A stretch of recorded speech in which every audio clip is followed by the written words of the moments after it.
إلا الله الله الله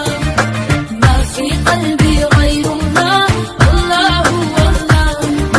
نور محمد صلى الله الله الله لا إله إلا الله الله الله السلام علیکم ورحمۃ اللہ وبرکاتہ۔ حضرات محترم، آج ہم انشاءاللہ عز و جل اپنی اس مختصر سی ویڈیو میں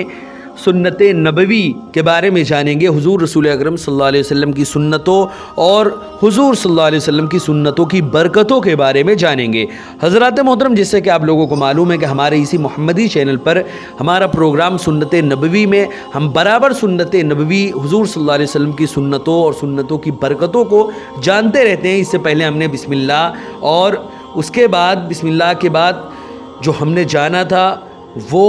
تلاوت قرآن کی برکتوں کے بارے میں جانا تھا، اور ابھی جو ہم جان رہے ہیں وہ ذکر الہی کی برکتوں کے بارے میں جان رہے ہیں کہ آخر ذکر الہی کی کیا کیا فضیلتیں ہیں۔ ویڈیو پسند آئے تو ویڈیو کو لائک کریں، شیئر کریں، اور اگر ہمارے محمدی چینل پر نئے آئے ہوں تو اسے ضرور سبسکرائب کر کے بیل آئیکن کو بھی ضرور دبائیں تاکہ اس طرح کی تمام انفارمیٹیو ویڈیوز آپ تک ضرور پہنچے۔ آپ سے گزارش ہے کہ ہمارے چینل پر جتنی بھی ویڈیوز ہیں آپ خود بھی دیکھیں، اپنے دوستوں، احباب، رشتہ دار اور ملنے جلنے والوں کو بھی شیئر کریں تاکہ زیادہ سے زیادہ لوگوں تک اللہ اور رسول کا پیغام پہنچے اور ثواب جاریہ کی صورت میں قیامت تک آپ کو اس کا ثواب ملتا رہے۔ حضرات محترم، حضور رسول اکرم صلی اللہ علیہ وسلم کا ارشاد ہے، بہت سے لوگ ایسے ہیں کہ دنیا میں نرم نرم بستروں پر ذکر اللہ کرتے ہیں جس کی وجہ سے ان کو اللہ عز و جل جنت کے اعلیٰ درجوں میں پہنچا دیتا ہے۔ حضرات محترم، اس سے پہلے والے ایپیسوڈ میں ہم نے ایک غلام کا واقعہ جانا تھا کہ ایک غلام جو اللہ رب العزت کے ذکر اور اس کی فکر میں اور اس کی عبادت میں اس طرح مشغول رہتا تھا کہ کسی کو پتہ بھی نہ چلے اور کسی کو بغیر بتائے، کسی پر بغیر ظاہر ہوئے وہ اللہ رب العزت کی عبادتوں میں مشغول رہتا تھا۔ حضرات محترم، اس واقعے کو آپ نے سنا، جانا، اور اس میں آپ نے دیکھا کہ کس قدر وہ مخلص غلام تھا۔ اس کے عابد و زاہد ہونے کا راز جیسے ہی فاش ہوا وہ بے قرار ہو گیا، اس کے لیے دنیا میں زندہ رہنا بھی دو بھر ہو گیا۔ اس کی ایک ہی آرزو تھی، ایک ہی اس کی تمنا تھی کہ جس پیارے اللہ کا ذکر وہ کر رہا ہے، جس معبود حقیقی کی عبادت میں وہ مشغول ہے، بس وہی جانتا ہو، کوئی اور نہ جاننے پائے، کوئی اور نہ دیکھنے پائے۔ یہ کمال درجے کا اخلاص تھا۔ مگر آج ہمارا کیا حال ہو گیا ہے، ہم سے عمل تو کچھ ہوتا ہی نہیں، پھر بھی یہی خواہش رہتی ہے کہ لوگوں میں ہماری واہ واہ ہوتی رہے، نیک نامی بڑھتی رہے۔ چند سکے اگر کسی مسجد یا کسی مدرسے میں چندہ دے بھی دیتے ہیں،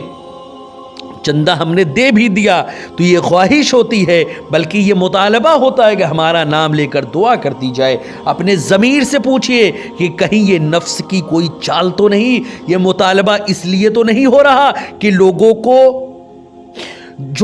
جو آپ نے مال و دولت دی ہے اس کی بدولت آپ کی سخاوت کا علم ہو جائے کہ جناب نے مسجد میں چندہ دے ڈالا ہے۔ ہر ایک کی یہی خواہش ہوتی ہے کہ میرے لوگ تعظیم کیا کرے، میری تعریف کی جائے، لوگ ادب کے ساتھ مجھ سے بات کرے۔ آہ اے اخلاص، تو کب اور کس طرح ہم نادانوں کے رنگ آلود دلوں کی صفائی کرے گا؟ ہم کب صرف اور صرف اللہ کی رضا کے لیے کام کرنا سیکھیں گے؟ ہمارا مقصود، ہمارا مطلوب صرف ہمارا رب ہونا چاہیے۔ ہمارے یہ سجدے ہمارے اللہ کے لیے ہونے چاہیے، ہماری یہ نمازیں، ہمارے یہ روزے، ہمارا حج، ہماری زکاتیں، ہمارا دنیا کا ہر عبادت صرف اور صرف اللہ کی رضا کے لیے، اللہ کو خوش کرنے کے لیے، صرف اللہ کے لیے ہونا چاہیے۔ اگر ہماری نیتوں میں اللہ کے علاوہ بھی کوئی چیز شامل ہو گئی تو یہ سمجھ لیں وہ ہماری عبادتیں ہماری منہ پہ مار دی جائیں گی، کیونکہ وہ اگر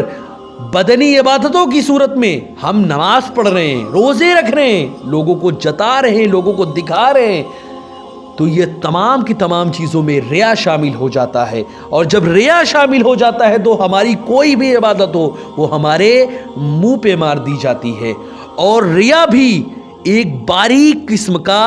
شرک ہی ہوتا ہے۔ اور وہ کیسے، وہ آپ سمجھیں، ریا کرنے سے کوئی مشرک تو نہیں ہوتا، لیکن ریا بھی ایک باریک طرح کا شرک ہی ہوتا ہے۔ وہ آپ سمجھیں، آپ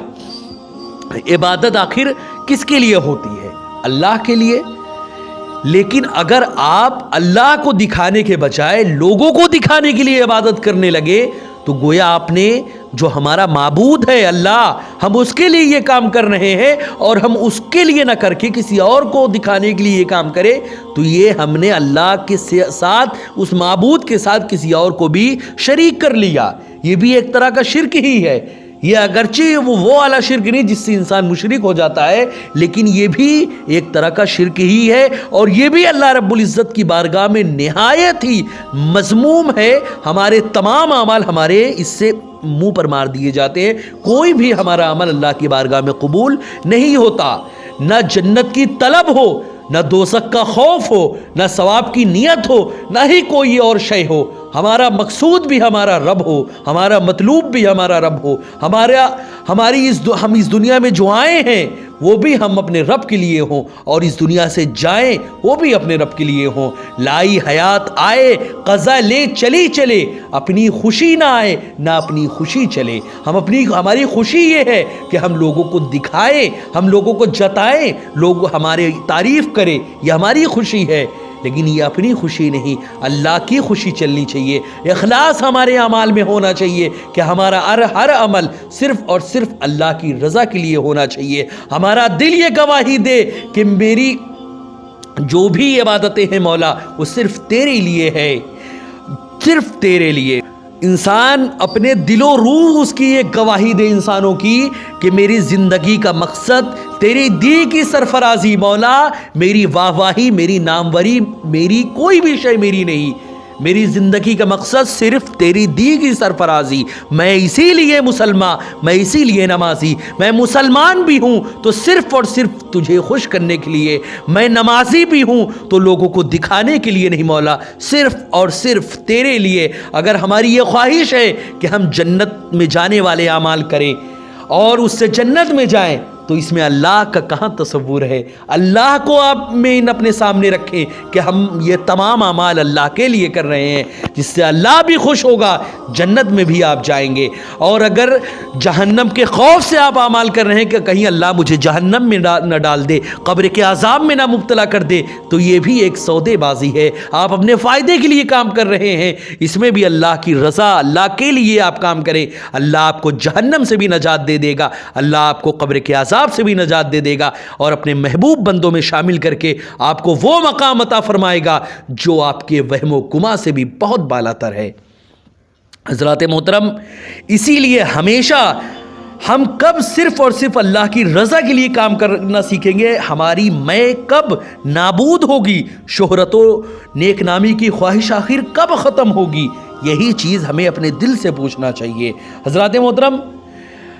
یہ ہمارا رب ہمیں اخلاص کی لازوال دولت سے مالا مال کر کے ریاکاری کی تباہی سے بچا لے، تبھی ہم اس دنیا میں کامیاب و کامران ہوں گے۔ اپنے مخلص محبوب صلی اللہ علیہ وسلم کے صدقے میں ہمیں سراپا اخلاص اللہ رب العزت عطا فرما دے، اور ہمارے ہر عمل میں صرف اور صرف اللہ کی رضا شامل ہو۔ حضرات محترم، حضور رسول اکرم صلی اللہ علیہ وسلم کا ارشاد ہے، بہت سے لوگ ایسے ہیں کہ دنیا میں نرم نرم بستروں پر ذکر اللہ کرتے ہیں، جس کی وجہ سے ان کو اللہ عز و جل جنت کے اعلیٰ درجوں میں پہنچا دیتا ہے۔ حضرات محترم، اسی طرح ایک اور آپ کا فرمان ہے کہ اگر کسی شخص کے پاس بہت سارے درہم ہوں اور وہ ان کو تقسیم کر رہا ہو، اور دوسرا شخص ذکر اللہ میں مشغول ہو، تو ذکر اللہ کرنے والا اس سے افضل ہے۔ حضرات محترم، اب ایک واقعہ میں آپ کو بتاتا چلوں۔ حضرت سیدنا داؤد علیہ السلام، جو کہ حضرت سلیمان علیہ السلام کے والد ہیں اور ایک بہت بڑے اللہ کے نبی ہیں، انہی پر حضرت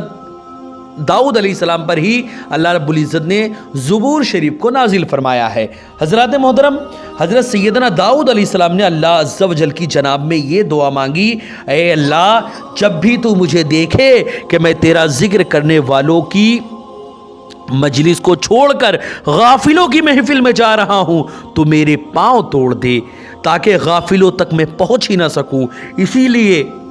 کہ یہ پاؤں یہ اس لیے کہ یہ پاؤں تو تیری نعمت ہیں، انہیں کے ذریعے نیک اجتماع میں لے جا کر، نیک محفلوں میں لے جا کر، نیک درس میں لے جا کر تو مجھ پر انعام فرماتا ہے۔ حضرات محترم، حضور رسول اکرم صلی اللہ علیہ وسلم نے ارشاد فرمایا، جس نیک کام سے پہلے اللہ تعالیٰ کی حمد اور مجھ پر درود نہ پڑھا گیا ہو اس میں کوئی بھی برکت نہیں رہتی۔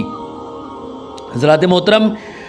اب میں آپ کو ذکر کے بارے میں بتاتا چلوں کہ آخر ذکر ہوتا کتنی طرح کا ذکر ہوتا ہے اور ذکر کی قسمیں کتنی ہیں۔ حضرات محترم، ذکر اصل میں 3 طرح کا ہوتا ہے۔ پہلا ذکر جس کا نام ذکر باللسان،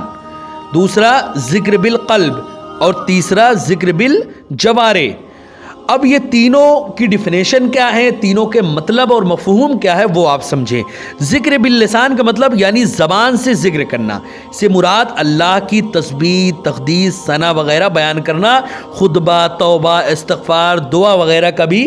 یہ سبھی چیز ذکر باللسان میں شامل ہے۔ اسی طرح دوسرا جو ذکر ہے وہ ہے ذکر بالقلب۔ ذکر بالقلب یعنی اللہ کی نعمتوں کو یاد کرنا، اللہ تعالیٰ نے ہمیں جو بے شمار نعمتیں عطا فرمائی ہیں اس کو یاد کرنا۔ اللہ رب العزت نے قرآن مقدس میں فرمایا، وَإِن تَعُدُّوا نِعْمَتَ اللَّهِ لَا تَحْصُوهَا، اگر تم اللہ کی نعمتوں کو شمار بھی کرنا چاہو تو کبھی شمار نہیں کر سکتے، اتنا اس نے نعمتیں تم کو عطا فرما رکھی ہے۔ ایک مقام پہ اللہ نے سورہ یاسین میں کئی سارے مقام پہ فرمایا،